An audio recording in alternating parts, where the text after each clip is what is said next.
Diddy documentary, Hollywood's Dark Secrets Exposed. For over 2 decades, the rivalry between Curtis, 50 Cent, Jackson, and Sean Diddy Combs has been one of hip-hop's most notorious feuds. What began as competitive jabs and social media trolling has culminated in something far more consequential, a 4-part Netflix docuseries that threatens to dismantle everything Diddy built. But this isn't just another celebrity documentary. This is an excavation of power, corruption, and the dark machinery that operates behind the glittering facade of the entertainment industry. Executive produced by 50 Cent himself, The Reckoning uses never-before-seen footage, insider testimonies, and meticulous investigation to expose the secrets that brought a multi-million-dollar empire to its knees. This is the story of how the truth, captured on Diddy's own cameras, became the weapon that destroyed him. The genesis of The Reckoning. 50 Cent's long game. Curtis Jackson has never been one to forget a slight or abandon a vendetta. His feud with Diddy stretches back years, characterized by public mockery, business competition, and personal animosity. But while their beef played out on social media and in diss tracks, 50 Cent was quietly building something more substantial, a documentary that would expose what he believed were the hidden truths about Diddy's empire. According to insiders, 50 Cent began developing the documentary concept years before Diddy's legal troubles became public. He had heard whispers, collected stories from artists and industry insiders, and observed patterns that suggested something darker beneath the surface of Diddy's success. This wasn't about beef, one producer close to the project explained. Curtis saw this as a responsibility. Too many people had suffered in silence, and he had the platform and resources to bring their stories to light. Netflix's gamble. When 50 Cent brought the project to Netflix, the streaming giant faced a difficult decision. Documentaries about celebrity misconduct had proven to be cultural phenomena, from Surviving R. Kelly to various true crime series, but they also carried significant legal and reputational risks. Netflix's decision to greenlight The Reckoning came with several conditions. Rigorous fact-checking. Every claim would need to be verified and legally defensible multiple sources. No single-source allegations would be included without corroboration legal review. An extensive legal team would review every frame before release sensitivity consideration. Given the serious nature of allegations, the series would need to handle victims' stories with appropriate care. The investment was substantial, reportedly over $50 million for the 4-part series. But Netflix believed the cultural impact and viewership would justify the cost and risk. The title, The Reckoning. The choice of title was deliberate and provocative. The Reckoning suggested not just an accounting of past actions, but a moment of judgment, a final settling of accounts. It positioned the series as more than documentation. It was presented as justice itself. 50 Cent explained the title in promotional materials. For too long, power has protected people who should have been held accountable. This is their reckoning. This is when the truth catches up. The secret tapes, Diddy's own footage. The discovery is one of the most shocking revelations in The Reckoning, is that much of the most damning footage comes from Diddy's own archive. For years, Diddy had commissioned a personal videography team to document his life, parties, business meetings, studio sessions, and private moments. He envisioned this footage as the foundation for his own legacy project, a definitive documentary about his rise to power. Instead, it became evidence of his downfall. How the footage was obtained. The docuseries reveals that the footage was obtained through entirely legal means. Some individuals who had been filmed chose to provide their own copies of footage they appeared in, exercising their legal rights to their own image and likeness. Court evidence. What the tapes show. The footage is both mundane and shocking. It captures the day-to-day operations of Diddy's empire, but within that documentation are moments that allegedly reveal patterns of behavior that support the allegations against him. Episode 1. The Machine. The first episode uses the footage to show how Diddy's business empire operated. The Inner Circle. Interactions with his closest associates that reveal the culture of fear and loyalty that characterized his organization, the parties. Extensive footage from his legendary parties, including moments that, in hindsight, appear far more sinister than celebratory. One particularly disturbing sequence shows a party where an obviously uncomfortable young woman is encouraged to stay despite repeatedly expressing a desire to leave. Episode 2. Behind the Curtain.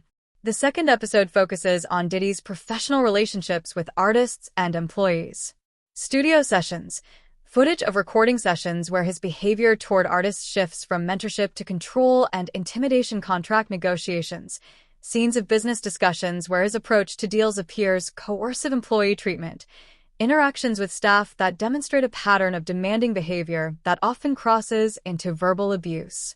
One scene that has generated significant discussion shows Diddy berating an assistant over a minor mistake for over 10 minutes, with the assistant visibly shaking and other staff members looking uncomfortable but unwilling to intervene. Episode 3. The Allegations. The third episode is where the series shifts from uncomfortable to damning. Here, the footage is interspersed with interviews from accusers who identify specific moments captured on video that corroborate their claims. Pattern recognition. Victims point to behaviors captured on camera that match their own experiences. Corroboration. Footage that supports the timeline and details of specific allegations. The aftermath. Video showing how people were treated after incidents or complaints. One of the most powerful segments features a former employee identifying themselves in footage from a party, describing what was happening off-camera during moments captured on video. The juxtaposition between the public-facing celebration and the victim's narration of what they were experiencing creates a devastating contrast. Episode 4. The Reckoning. The final episode focuses on the period just before and after Diddy's arrest. Legal strategy. Footage showing meetings with lawyers and advisors as they prepare for the storm. Public relations. Behind the scenes looks at efforts to control the narrative and manage public perception. The arrest. Though cameras weren't present for the actual arrest, footage from immediately before and after provides context for his mindset and the reaction of his team. Diddy's team response. Diddy's legal team immediately challenged the use of this footage, claiming it was obtained illegally or used without proper consent. However, Netflix's legal team had anticipated these challenges, and each piece of footage included in the series was cleared through multiple legal reviews. In a statement, Diddy's representative said, "This so-called documentary is a hit piece orchestrated by someone with a personal vendetta. The footage has been manipulated, taken out of context, and edited to present a false narrative." The victims speak. Breaking the silence. Beyond the footage, The Reckoning derives its power from the testimonies of those who experienced or witnessed Diddy's alleged misconduct firsthand. The series features interviews with over 20 individuals, each telling their story with varying degrees of anonymity based on their comfort level and safety concerns. The Artist Who Lost Everything. One of the most heartbreaking stories comes from a former artist signed to Bad Boy Entertainment whose career showed tremendous promise before being systematically destroyed. The story, Maya, not her real name, used in the series to protect her identity, was discovered at age 19. She had the voice, the look, and the drive. When Bad Boy came calling, it seemed like a dream come true. In her interview, Maya describes the initial excitement giving way to control and manipulation. Creative suffocation. Every aspect of her music, image, and public persona was micromanaged. When she pushed back, she was told she was ungrateful and didn't understand the business. Financial exploitation. Despite her music generating significant revenue, she saw almost nothing. The contract terms were complex and heavily weighted in favor of the label, but she was young and didn't understand what she was signing. Personal boundaries. Maya alleges that professional meetings would occur at inappropriate hours and locations. When she brought a friend for safety, she was told she was being unprofessional. The breaking point. When Maya attempted to address her concerns through proper channels, she was marginalized. Her music was shelved, promotional support disappeared, and she was effectively frozen out of her own career. The aftermath. When her contract finally ended, Maya found herself blacklisted. Producers wouldn't work with her, other labels wouldn't sign her, and opportunities mysteriously evaporated. She eventually left the music industry entirely. The series includes footage of Maya during her Bad Boy days, young, hopeful, and unaware of what was coming.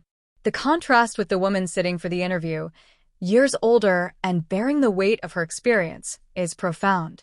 The executive who witnessed it all, James, worked as a mid-level executive at Bad Boy Entertainment for nearly a decade. His insider perspective provides crucial context for understanding how the company culture enabled problematic behavior. Key revelations. The normalization of abuse. James describes how verbal abuse and intimidation were so common that they became normalized. New employees would be warned by veterans to develop thick skin. The NDA culture. Everyone signed non-disclosure agreements that went far beyond protecting business secrets. These NDAs were used to silence complaints and protect the organization from scrutiny. The enablers. James identifies specific individuals within the organization who acted as fixers, people whose job was essentially to manage problems, pay off complaints, and ensure that nothing damaged Diddy's reputation. The complicity. Perhaps most damning, James admits his own complicity. He witnessed behavior he knew was wrong but said nothing. He was afraid of losing his job, being blacklisted, and becoming another victim himself. James's interview is particularly powerful because he doesn't present himself as a hero. He's honest about his own moral failures and the ways the culture corrupted even those who might have wanted to do the right thing. The woman who reported and was ignored. Tasha filed a formal complaint about Diddy's behavior with HR at one of his companies. Her story illuminates how institutional structures failed to protect people even when they followed proper procedures. The timeline. The incident. Tasha describes an encounter at a company event where Diddy's behavior toward her was inappropriate and made her feel unsafe. The report. Following company policy, she filed a detailed complaint with HR within 48 hours. The investigation. An investigation was conducted, but Tasha describes it as cursory and clearly designed to protect the company rather than address her concerns. The retaliation. Within weeks of filing her complaint, Tasha's work environment became hostile. She was excluded from meetings, given impossible tasks, and subjected to subtle but clear punishment. The departure. Tasha eventually left the company, signing an NDA in exchange for a severance package. She's speaking now because she believes the NDA is legally unenforceable given the nature of the misconduct it was designed to cover up. Her story represents countless others who tried to work within the system only to find that the system was designed to protect power, not people. The pattern emerges. What makes these testimonies so powerful is their consistency. While the specific details vary, the patterns are unmistakable. The lure, opportunity, proximity to fame, promises of success, the control, increasingly invasive management of personal and professional life, the abuse, behavior that crosses lines, whether emotional, professional, or physical, the isolation, victims cut off from support systems and made dependent on their abuser, the silencing, NDAs, threats, blacklisting, and systematic suppression of complaints, the aftermath, careers destroyed, mental health affected, lives fundamentally altered. The industry's complicity. The culture of silence. The reckoning doesn't just focus on Diddy. It examines the broader entertainment industry culture that enabled and protected his behavior for decades. The mythology of genius. Successful executives are mythologized, and their behavior is excused as the eccentricity of greatness, the silence tax.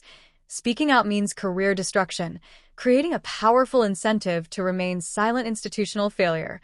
HR departments, legal teams, and corporate structures often protect the company and powerful individuals rather than addressing misconduct. Other enablers. The documentary identifies several categories of people who enabled Diddy's alleged behavior. The business partners. Major corporations partnered with Diddy despite warning signs. Spirit companies. Vodka partnerships that continue despite growing allegations. Fashion brands. Retail relationships that persisted even as stories emerged. Media outlets, networks, and platforms that gave him stages without accountability. This series doesn't argue these companies knew about specific incidents, but it questions whether they chose not to look too closely because the partnership was profitable. The media. Entertainment journalism often operates with conflicts of interest. The silence deal. Negative stories are often killed in exchange for other access or content. Several journalists appear in the series to discuss stories they pursued about Diddy that were killed by editors or never published due to legal threats. The worship. Celebrity worship creates an environment where misconduct is minimized. The denial. Fans often attack accusers rather than considering their claims seriously. The separation. The separate the art from the artist mentality can become a shield against accountability. The cascade effect. The documentary makes a compelling case that Diddy's situation isn't unique. It's emblematic of systemic problems. Other cases. References to similar situations with other music executives and artists. The pattern.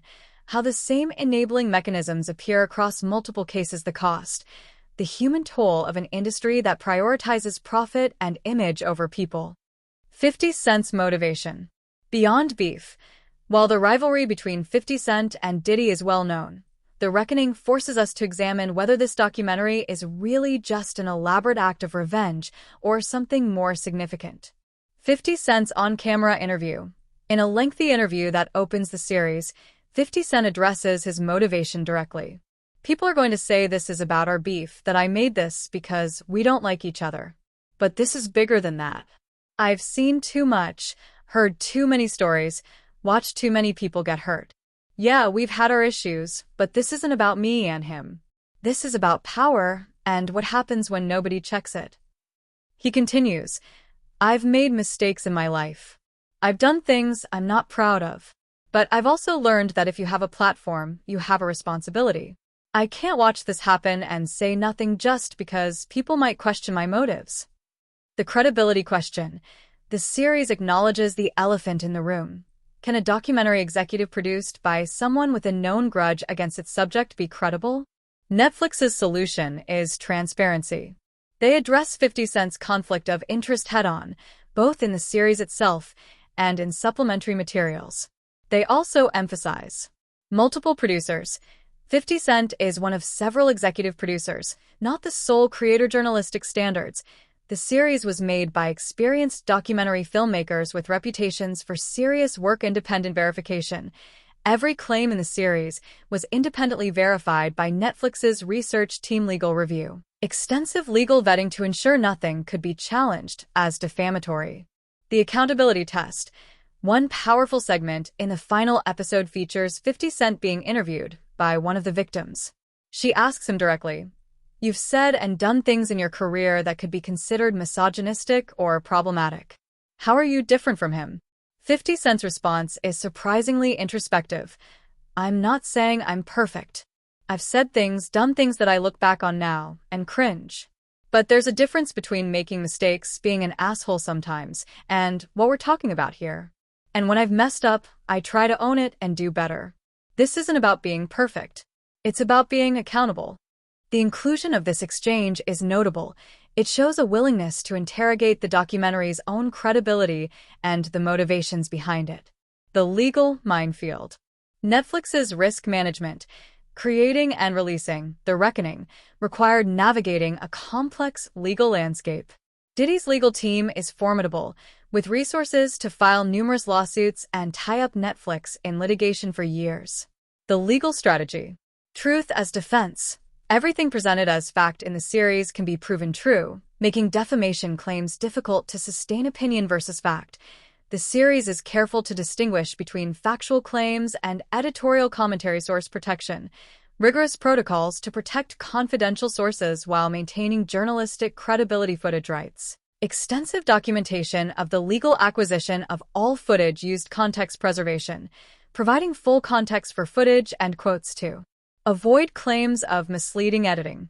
Pre-release legal battles. Before the series even premiered, Diddy's team attempted to prevent its release. The injunction attempt.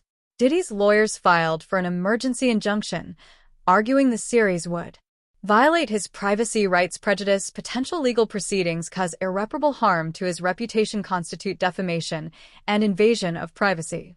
The court denied the injunction, ruling that the material was largely already in the public domain or obtained legally. Public interest outweighed privacy concerns, given the serious nature of allegations. Truth is an absolute defense against defamation. Prior restraint on publication faces extremely high legal barriers.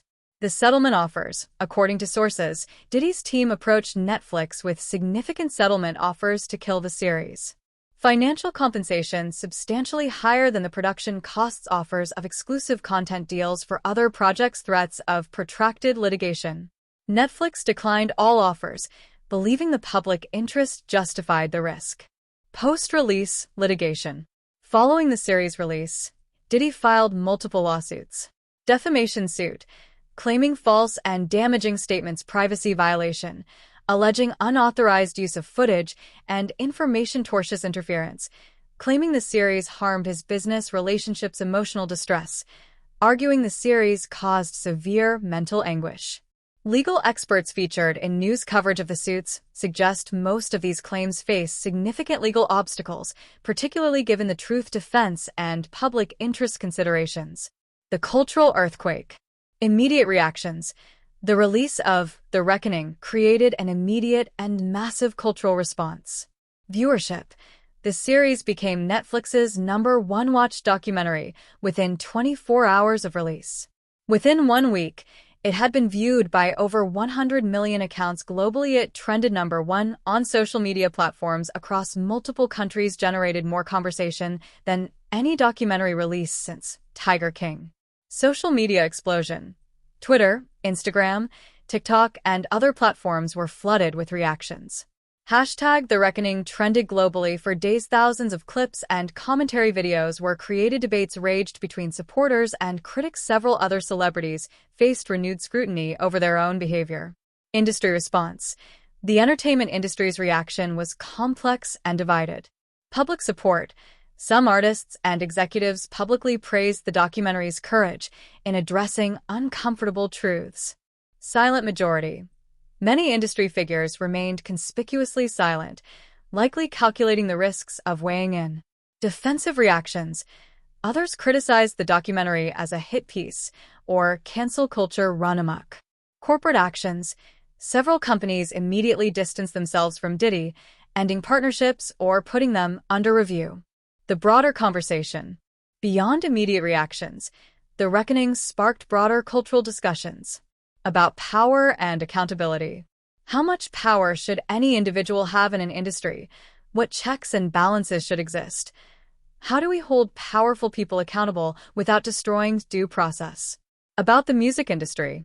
Is this problem specific to certain individuals or systemic? What reforms are needed? How do we protect vulnerable artists and employees? About documentary ethics. Can documentaries with clear points of view still be journalistically sound? How do we balance the public's right to know with individuals' right to privacy? Where's the line between accountability and exploitation? About belief and evidence. The series reignited debates about believing victims versus presuming innocence. How do we navigate these competing values? What standard of evidence should we require in the court of public opinion? The copycat effect. The Reckoning's success has led to numerous other projects. Other documentaries. Several production companies are developing similar exposés about other powerful figures. Investigative series. Networks are greenlighting more investigative entertainment journalism. Podcast boom. True crime and investigative podcasts focusing on entertainment industry misconduct are multiplying. This raises questions about whether we're entering a new era of accountability or simply a new form of entertainment that exploits serious issues for profit. The impact on Diddy's empire. Business devastation. The release of The Reckoning had immediate and severe business consequences for Diddy's various ventures. Bad boy entertainment.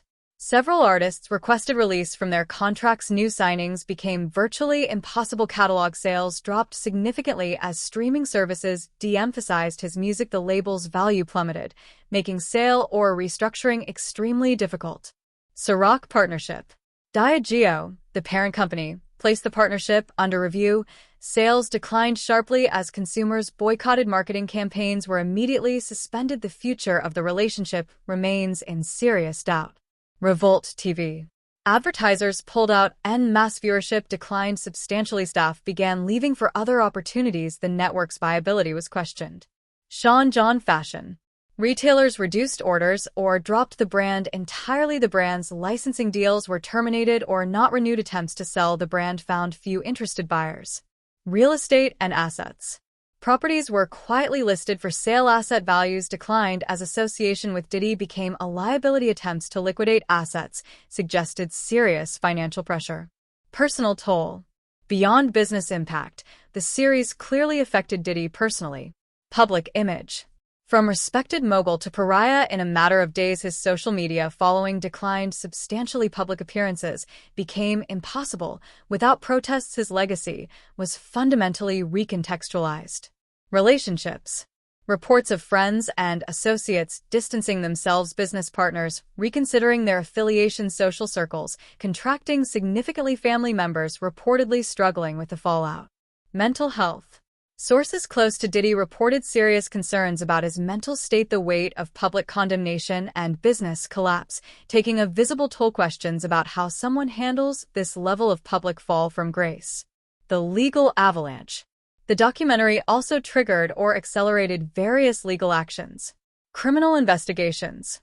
Law enforcement agencies reviewing allegations presented in the series. Grand juries convened to examine potential charges. Multiple jurisdictions investigating different aspects of alleged misconduct. Civil lawsuits. A wave of new civil suits filed in the wake of the documentary. Previously hesitant victims finding courage to come forward. Class action suits being organized by groups of accusers. Contract disputes. Artists attempting to void contracts based on fraud or coercion. Business partners seeking to exit agreements. Employees suing for wrongful termination, hostile work environment, and other claims. The bigger picture. Industry-wide reckoning. Beyond Diddy, while the reckoning focuses on Sean Combs, it has implications far beyond one individual. Other figures under scrutiny. In the aftermath of the documentary, several other powerful entertainment figures found themselves facing renewed scrutiny. Music executives, other label heads, and executives with similar reputations for difficult behavior. Producers, behind-the-scenes power players whose conduct was previously overlooked. Artists, musicians whose behavior toward women or employees was excused due to their talent. Systemic questions. The series has forced the industry to confront uncomfortable questions. How many people knew and did nothing? What structures enabled this behavior? How do we prevent this from happening again? What reforms are necessary? Who else has been operating this way? Proposed reforms. In response to the documentary and the conversations it sparked, various reforms have been proposed. Contractual changes. Standard contract terms that are more artist-friendly. Limits on the length and scope of NDAs. Independent arbitration for disputes. Transparency in financial arrangements. Industry standards. Creation of an independent body to investigate complaints. Mandatory training on harassment and abuse for all industry professionals. Whistleblower protections for those who report misconduct. Industry-wide database of individuals with substantiated complaints. Corporate accountability. Requirements for companies to have truly independent HR functions. Regular audits of workplace culture. Consequences for companies that enable or cover up misconduct. Greater transparency in how complaints are handled. Cultural shift. Beyond structural changes, many argue the industry needs a fundamental cultural transformation. Moving away from the genius mythology that excuses bad behavior, recognizing that artistic talent doesn't justify abuse, creating spaces where people can speak up without fear, valuing ethics alongside commercial success. The resistance. Not everyone welcomes these changes. Some industry veterans argue the industry is already too politically correct. These reforms will stifle creativity and make it impossible to work. Every interaction will be scrutinized and misinterpreted. False accusations will destroy innocent people. This resistance reflects a broader cultural tension between those who see necessary accountability and those who see overreach. The verdict of history. What the reckoning accomplished. As the dust begins to settle, we can assess what the documentary actually achieved. Immediate impact. Brought allegations to a massive audience, provided a platform for victims to tell their stories, triggered concrete legal and business consequences, sparked industry-wide conversations about reform. Longer-term questions. Will this lead to lasting change or just temporary outrage? Will other power abusers face similar accountability? Has the culture actually shifted or just the public relations? The debate continues. Even now, opinions on The Reckoning remain divided. The supporters. Those who praise the documentary argue It's a necessary act of accountability. Victims deserve to be heard and believe the industry needed this wake-up call. Temporary discomfort is worth systemic change. The critics. Those who criticize the documentary contend it's a hit piece motivated by personal vendetta. It conflates different types of behavior unfairly. It denies due process and presumption of innocence. It represents troubling trends in cancel culture. The nuanced view. Many occupy a middle ground. The allegations are serious and deserve investigation. The documentary serves a public interest function. Questions about 50 Cent's motivations are valid, but don't invalidate the content. We can support accountability while still believing in due process. Diddy's possible futures. As this story unfolds, several possible trajectories emerge for Sean Combs. Scenario 1. Complete fall. Criminal convictions, civil judgments, total loss of business empire, permanent pariah status, spending his remaining years fighting legal battles and attempting rehabilitation that never quite succeeds. Scenario 2. Partial rehabilitation. Some legal consequences, but avoiding the worst outcomes. Gradual rebuilding of some business interests, a smaller, more humble operation, attempting to make amends and rebuild some semblance of reputation. Scenario 3. The comeback. Against the odds, mounting a defense that creates reasonable doubt, winning key legal battles, slowly rebuilding his image, returning to some level of industry relevance, though never fully escaping the shadow of these allegations. Scenario 4. The cautionary tale. Regardless of legal outcomes, becoming primarily known for his fall rather than his achievements, his story used as a warning about power corrupts, his legacy permanently complicated by these revelations.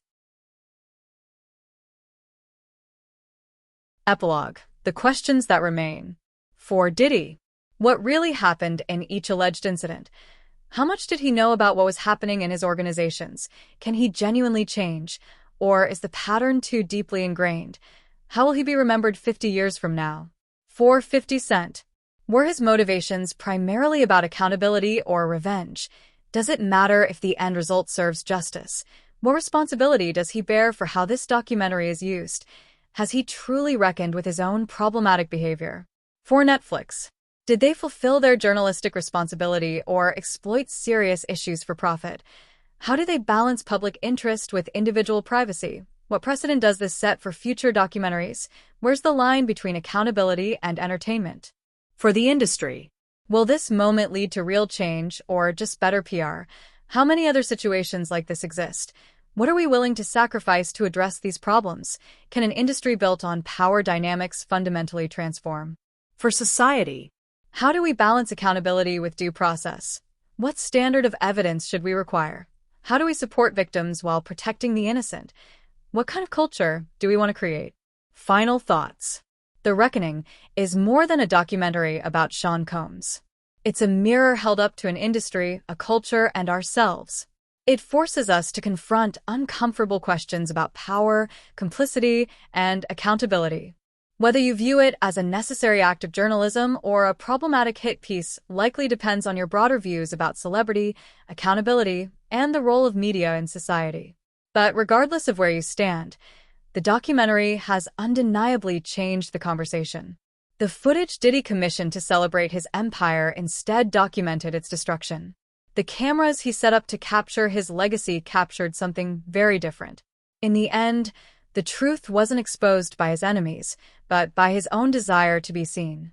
That might be the ultimate irony and the ultimate lesson of The Reckoning. Where to watch? The Reckoning, the Sean Combs story, is now streaming on Netflix as a 4-part documentary series, with each episode running approximately 90 minutes. Viewer discretion.